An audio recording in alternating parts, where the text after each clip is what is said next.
Sustainable Design Awards. And so what we've done over the last um, months is to help coordinate this program, which has been ongoing for the past 3 or 4 years. So you can go to the next slide, um, please. Um, so the progress that we've had, and I think we've talked a little bit about this. We met a number of times with the AIA Philadelphia Design Committee. We met with the sustainability juror member from the 2020 jury, and we also talked to the design committee about the potential sustainability um, uh, juror for the 2021 design awards. The things that I guess maybe I'd say we buried the lead on this slide is the overall goal that we've been pushing towards is to have the design awards jury include someone who understands something about sustainable design, so that as they're reviewing all of the design awards applications, they understand the implications of that. So that's sort of something that we've done. We also met with AIA Pennsylvania and AIA Pittsburgh and AIA Philadelphia. Julie and Rebecca and the design committee as a group to sort of talk about coordinating our efforts for 2021 and beyond, and that's sort of ongoing. And then we updated the form that we developed over the last 3 years into one that reflects changes to the framework for design excellence as we wrote there. The next part of our process is going to be communication of the new program. The form, as we have it, is nearly in the complete state, and I'm going to in a moment, I'll test drive it just to show you what it looks like. But there will be on the 16th of June, AI Philadelphia is running their rollout of the Design Awards program, in which there will be a couple of slides specifically aimed at introducing the form again, as we did last year. We're going to have a follow-up Sustainable Design Awards sustainability form session, so that for people who are at the main session, they'll see here's some stuff about it, and oh, by the way, you need to do this form. The form is required for all projects, new, unbuilt, and built. And so we're going to have a separate session where we go in a deeper dive into the form, where we walk through all of the pieces of it.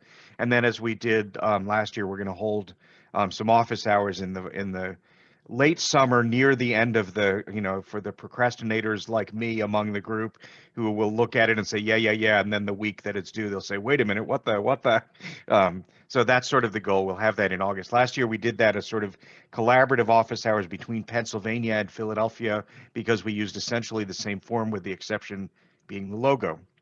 The other thing, I guess, that is worth saying is that we also had a number of meetings with the COAT sort of national group. I guess it's not COAT National, but it's the group of COAT committees from around the country that Bunny is helping coordinate.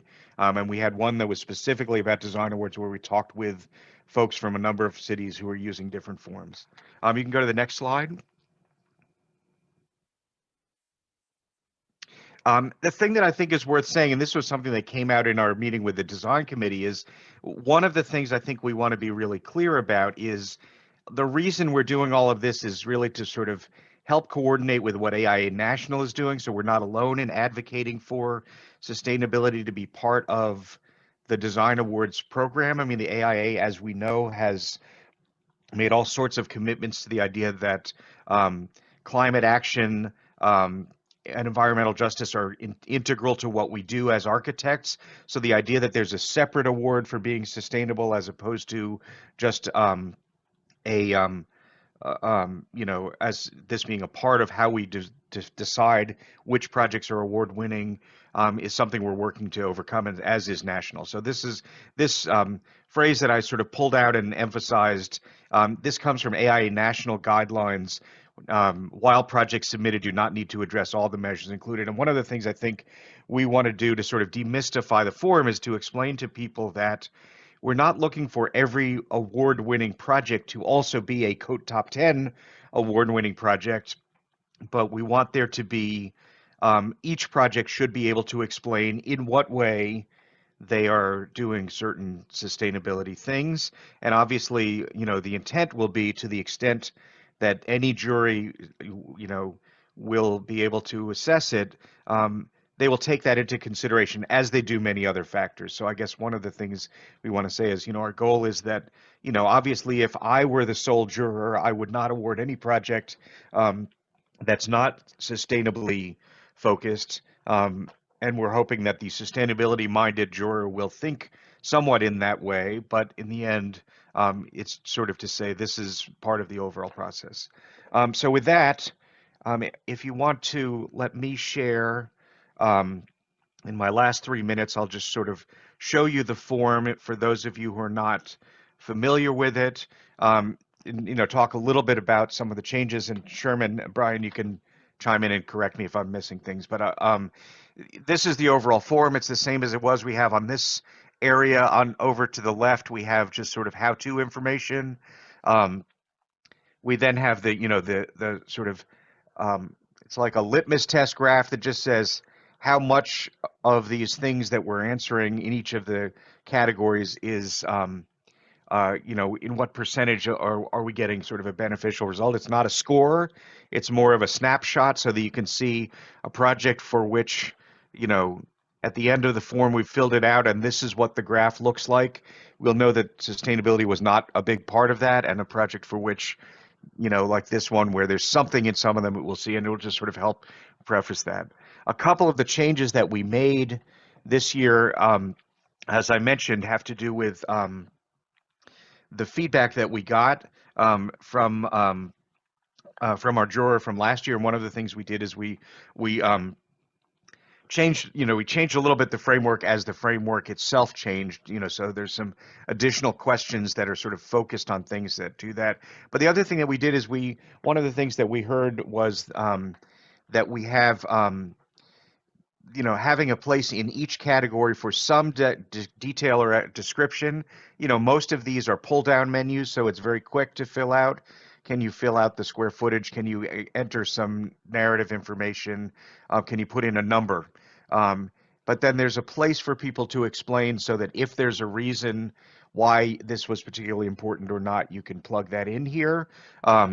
And so we added that to each of the categories because that was listed, was noted as sort of a positive outlook, and the other forms around the country are doing a similar thing. And then the other thing that we did is then we're coordinated this so that the intent will be that the design firms, as you fill this out, will then PDF it and attach the PDF to the same PDF as the rest of your submission so that every juror will get this and it's not a separate upload and a separate download. And so we work to format it so that it will be relatively simple. And the last thing that I'll just mention is that, you know, part of the role of the form is a little bit sort of education, as the, you know, Top 10 Toolkit is. So we've added some links, you know, through here. There are links to different resources that are helpful in filling this stuff out, as well as links to each category in the framework on the form, so that if you're looking at this and saying, okay, what am I going to write here? What does this mean? You can click here and go right to the link on that page, and it will get you there. So that's sort of all I'll say, and I'll guess Sherman, Brian, sorry. Let me know if that gets us there. We still have, you know, 40 seconds left on our time. So, well, Jonathan, thank you all for all this. I think also worth highlighting, and maybe you mentioned this, is office hours. So, you know, in support of firms of many sizes, you know, in that effort to sort of demystify and make sure that this is accessible and not, you know, keeping anyone out or keeping them away from participating in the design awards, is to, you know, be there to assist with this so that it's not an onerous process. I think more specifically to like small practices within Philadelphia.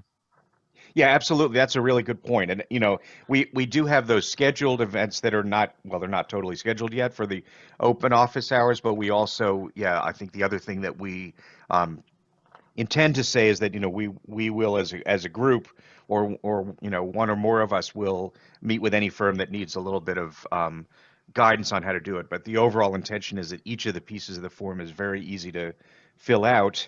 and we can walk through the intent behind them as well.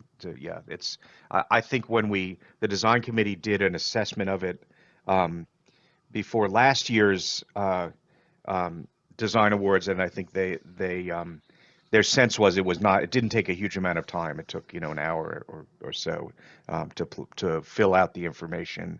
And again, the other thing I guess keeping in mind is we think that statement from the national about sort of helping sort of de-risk the idea of filling out the form is if you're filling it out expecting that you need to have yes on everything to qualify, that's not the intent. The intent is, to fill out what worked on the project.